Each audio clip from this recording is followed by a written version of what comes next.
Have you ever felt like you're strapped into a roller coaster, speeding full force, left, right, up, down? That fear creeping in, the urge to escape, but there's nowhere to go? That was my life, and I had no idea the biggest drop was still ahead. For 5 years, I thought I had it all. A great career, financial stability, and most importantly, Emma. She was my world, my partner, my best friend. We weren't in a rush to get married or have kids. We wanted to live first, travel, chase our dreams, and enjoy life without constraints. It was perfect. Or at least, I thought it was. Emma was an artist, both in her profession and in spirit. A makeup artist by trade, she worked with top models, photographers, and influencers. She had talent, real talent, the kind that made her indispensable on high-profile shoots. Brands fought to have her on set, and her calendar was always packed. Sometimes she even painted in her free time, creating abstract pieces that somehow captured emotions better than words ever could. I was in IT, making good money, working flexible hours. It gave me the freedom to support both of us comfortably, though Emma was fiercely independent. She made her own money, bought her own things, and never asked for a dime. That was something I admired about her, until things started changing. First, it was subtle. Expensive jewelry, designer handbags, new clothes from brands I knew she couldn't afford on her usual rates. She started paying for fancy dinners, surprising me with gifts I never asked for. When I questioned it, she just laughed, flipping her hair like it was nothing. I raised my rates. When you work with elite clients, you charge elite prices. I had no reason to doubt her. She was in high demand. It made sense. Then came the late nights.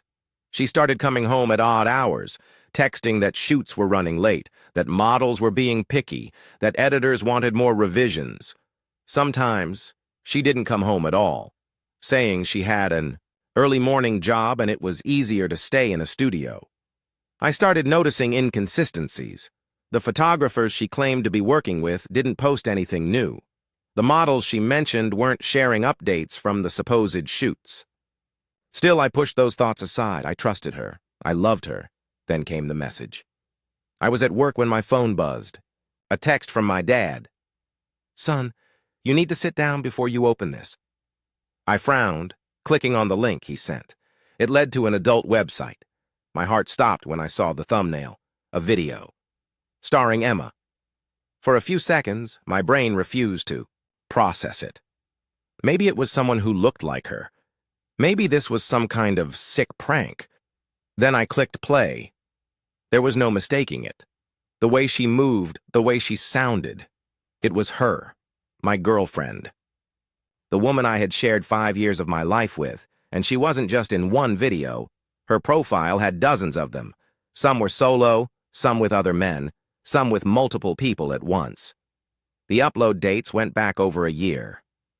A year. I felt my stomach drop. My vision blurred.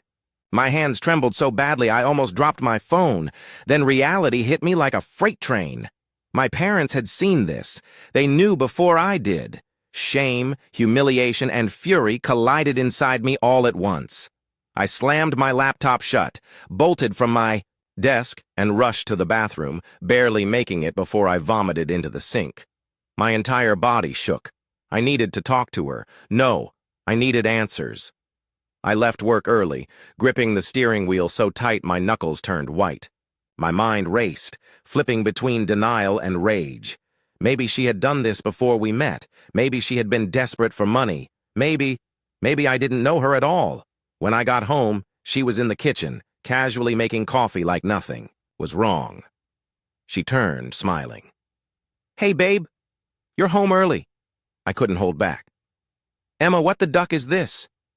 I threw my phone onto the counter, the website still open. She glanced at the screen. Then, to my absolute horror, she smirked. "Oh," she said, picking up my phone like I had just shown her a funny meme. "Guess you finally found out." I felt like I had been punched in the gut. "So it's true?" She didn't look guilty. She didn't even look surprised. She just shrugged. "Yeah, it's just work, babe. I blinked. Work? Are you ducking serious right now? Emma sighed, setting down her coffee mug. Look, I get that you're shocked. But this isn't some big scandal. It's adult entertainment. It's a business. You watch porn, right? What's the difference? I couldn't believe what I was hearing. The difference? The difference is that you're my girlfriend. You lied to me. You hid this from me for over a year. Her expression hardened. I didn't lie. I just didn't tell you. There's a difference. I laughed bitterly. Oh, well, that makes me feel so much better. Jesus, Emma, what the hell is wrong with you? She crossed her arms. What's wrong with me? What's wrong with you? I'm out here making money, building a brand, and you're acting like I killed someone. Grow up. I took a step back, completely thrown. You're joking. You have to be joking. Emma rolled her eyes. I knew you'd be dramatic about this. Dramatic? I had no words, no air, no reality that made sense anymore. Everything I thought I knew about our relationship was a lie. And the worst part? She wasn't even sorry. I stood there, unable to move, my heart pounding so hard it hurt. Emma just sipped her coffee, completely unfazed, like we were discussing dinner plans instead of the fact that she had been screwing other men on camera for money behind my back. You're acting like I killed someone, she repeated, shaking her head. You seriously need to get over yourself. I clenched my fists. Get over myself? I let out a bitter laugh. Emma, you've been sleeping with strangers for over a year. You've been lying to me every single day. How the duck am I supposed to just get over it? She sighed, setting her coffee down. I knew you'd react like this. That's why I didn't tell you. Oh, so it's my fault now? She shrugged. I knew you'd be dramatic. I knew you wouldn't understand. I took a step closer, lowering my voice. Understand? You think I'm stupid? You think you can gaslight me into believing that I'm the problem here? She crossed her arms, her lips curling into an almost pitying smirk. I didn't cheat on you. I felt my eye twitch. You ducked other men, she raised an eyebrow. For work. That's different. I let out a sharp breath, my hands shaking. Oh, okay. So if I start screwing women for work, it wouldn't be cheating? Emma rolled her eyes. Don't be ridiculous. You don't even have the looks for it. My stomach twisted. That was her response. Jesus Christ, Emma, she exhaled, rubbing her temples. Look, I get it. You're mad. But I need you to calm down so we can talk like adults. I laughed, shaking my head. You lost that privilege when you decided to make me the biggest ducking idiot on the planet. She gave me a bored look. Are you done? I grabbed my keys. I'm leaving. Her face didn't change. Where are you gonna go? Anywhere but here. I turned for the door, but before I could reach it, she said, You should sit down. Something about her tone made me stop. I turned, eyes narrowing. Why? She ran a hand through her hair, suddenly looking tense, like she was debating whether or not to say something. Because there's more, she admitted. A slow, sinking feeling crawled into my chest. More? She nodded, pressing her lips together. Yeah, and you're not gonna like it. I clenched my jaw. Spit it out, Emma. She hesitated. Then, I'm married. My mind went blank. I stared at her, unblinking, trying to process what the duck I had just heard. What? She exhaled, looking almost annoyed. I'm married. I let out a breathless laugh, rubbing my forehead. No, you're not. I am. Stop ducking with me, Emma. She crossed her arms. I'm not. The room spun. My stomach twisted so violently I thought I was going to be sick. You're telling me you've had a husband this entire time? She nodded, unfazed. Yeah. I stumbled back. What the actual duck? It's not like that. Then what the duck is it like? Before she could answer, a knock came at the door, loud. Insistent. She stiffened. My breath hitched. I turned toward her, my voice dangerously low. Who is that? She didn't answer. I marched to the door and yanked it open. A tall man stood there, well-dressed, confident, smiling like he had all the power in the world. Hey, he said smoothly, looking past me. Emma, we need to talk. My blood turned to ice. I turned back to her. Tell me this isn't who I think it is. She looked away. I turned back to the guy. Who the hell are you? His smirk widened. Oh, she didn't tell you? He held out a hand. I'm Alex, her husband. The world tilted. I felt like I was going to pass out. I turned to Emma, desperate for her to deny it, to tell me this was some sick joke, but she didn't say a word. I faced Alex again, my voice hoarse. You're lying. Alex pulled out his phone, scrolled, then turned the screen toward me. A wedding photo. Emma, in a white dress, holding his hand, smiling. 2 years, Alex said. We've been married for 2 years. I stumbled back, gripping the wall for support. No, no, no, no, Alex sighed, putting his phone away. Look, man, I'm not here to fight. I just wanted to see what kind of loser my wife was wasting her time with. My ears rang. I turned to Emma, my voice barely above a whisper. You ducking Peach? She flinched but quickly masked it with indifference. I was going to tell you. When? I shouted. She sighed. It doesn't matter anymore. I let out a cold laugh. It doesn't matter? You ruined my ducking. Life, Alex smirked. Relax, man. You weren't the only one. I snapped my head toward him. What? His grin widened. You weren't the only boyfriend she had. Emma stiffened. My breathing became ragged. You're lying. Alex shook his head. She has a whole rotation of guys. You were just one of many. I turned to Emma, pleading for her to tell me it wasn't true. She just stared at me, and then she smirked. That was it. That was the moment I knew. I had never known her at all. I couldn't move. I couldn't breathe. Emma stood there, arms crossed, her expression unreadable. Alex smirked like he had already won some invisible game. And me? I was the idiot standing in the middle, realizing my entire relationship had been a complete joke. You were just one of many. The words echoed in my skull like a gunshot. I turned to Emma, my voice barely a whisper. Tell me he's lying. She tilted her head. Why would I? My stomach twisted. Alex clapped his hands together. Damn, man, you should see your face. Right now.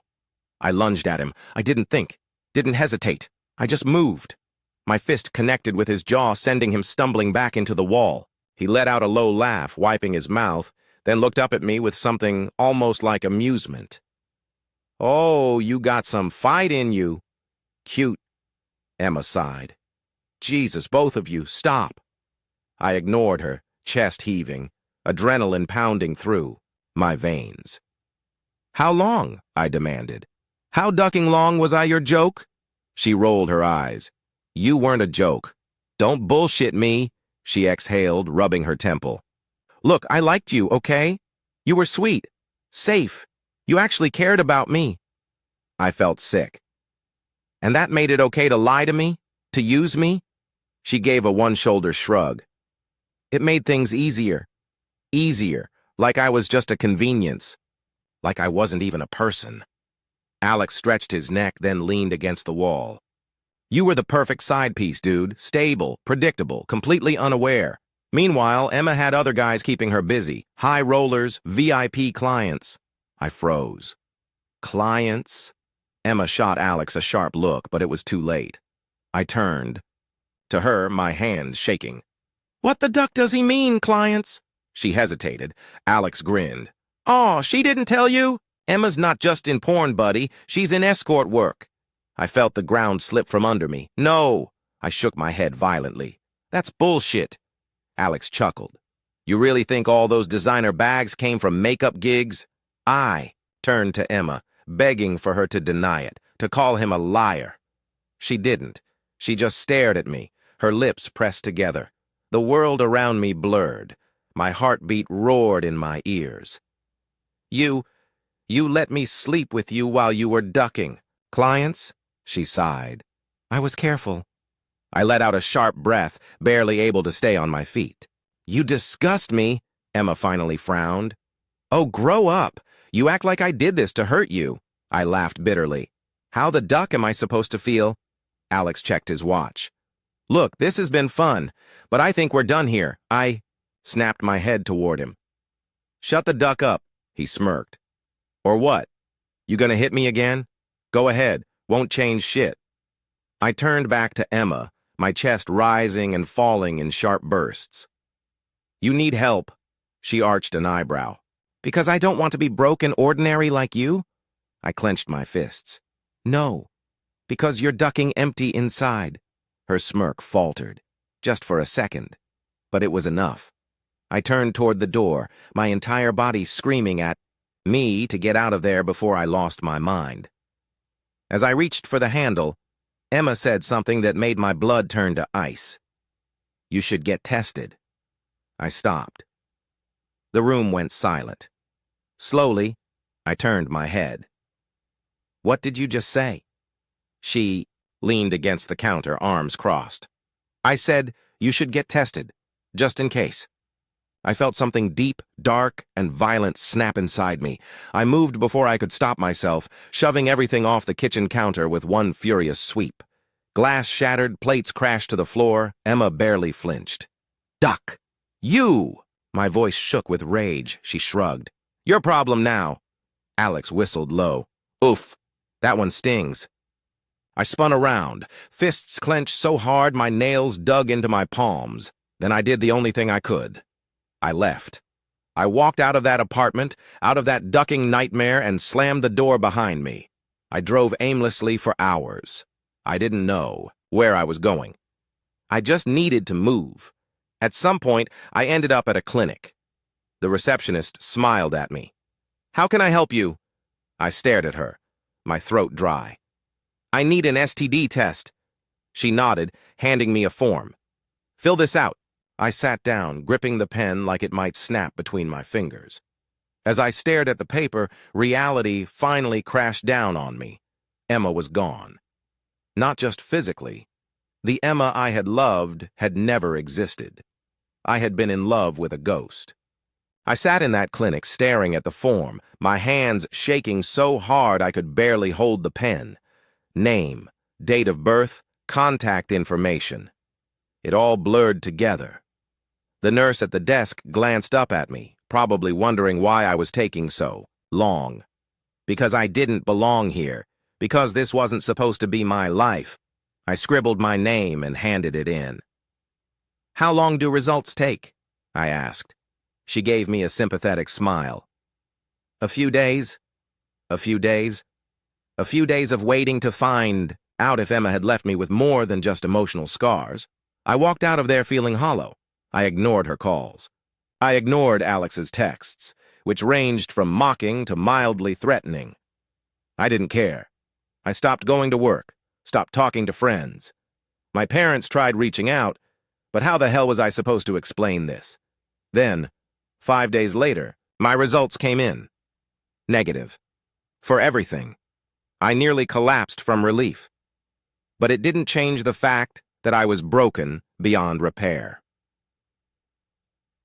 A week passed, then another, and then, out of nowhere, Emma showed up at my door. I almost didn't recognize her. No makeup, messy hair, dark circles under her eyes. She looked bad. I didn't say a word, just crossed my arms and stared. She let out a shaky breath. Can I come in? I didn't move. Why? She licked her lips. I need help. I let out a cold laugh. From me? Seriously? She looked down. I made a mistake. No shit. She took a deep breath. I stole from them. My stomach twisted. Them? She looked up, eyes darting around like she was afraid someone was watching. The men I worked for, the ones who... She hesitated. The ones who don't forgive. Ice crawled up my spine. Jesus Christ, Emma. She took a step closer, voice desperate. I thought I was smart, thought I could play the game. But now they know, and they think you were in on it. My blood turned to ice. What? I used your name, she admitted. A few times, as a cover. I didn't think they'd check. But now, she swallowed hard. Now they're looking for you too. The air in my apartment felt suffocating. I clenched my fists. So what? You want me to help you run? She nodded. Yes. You. Me. We can get out. Before it's too late. I stared at her like she had lost her goddamn mind, because she had. I exhaled sharply. You really think I'd run away with you after everything? She hesitated. I know I hurt you, but we had something real, didn't we? I let out a bitter laugh. No, Emma. I had something real. You had a ducking illusion. Her face fell. I stepped closer, my voice calm but firm. Here's what's going to happen. You're going to leave. You're going to deal with your own mess. And you're never going to contact me again. She bit her lip, her breath shaky. Please. I shook my head. Goodbye, Emma. She stared at me for a long moment. Then she nodded, and just like that she was gone. I didn't sleep that night. The next morning, I packed a bag, withdrew cash, and left town before the sun rose. I didn't leave a note, didn't tell anyone, just vanished. A week later, I got a text, unknown number. She's gone. That was it. I stared at the screen for a long time. Then, I deleted the message and kept driving.